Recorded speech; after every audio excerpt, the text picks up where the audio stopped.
guys. Pansit ang lutuin natin ngayon. Nilagay ko na yung mga ricado. Ngayon, nag-isa na tayo ng chicken guys. Ayun, luto na yung chicken dito na sa ilalim. Hindi ko lang siya na-videohan. At saka with shrimps.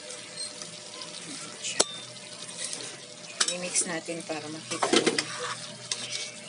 Ayan, hakok lang naman ang luto natin dito sa ating gulay. Parang hindi kasya yata sa kawali. Lipat tayo ng kawali.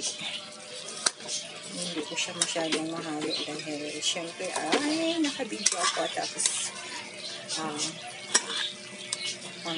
halo-halo pa. Nahalo na natin. Ito yung sahog sa ating pansit. Ngayon magpainit tayo ng tubig para mailagay ang ating pansit, no?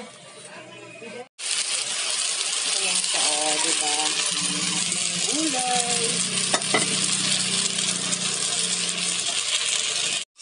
Ayan, complete ricado. Ayan siya. Halo na siya. Parang, sakto lang naman yung toyo nito.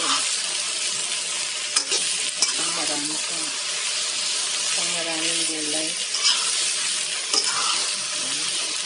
Mix natin. Nakalagay dito guys is hipon with chicken. Lagay na yung ating pansit. Mas okay kasi yung hapok. Diba? Hapok.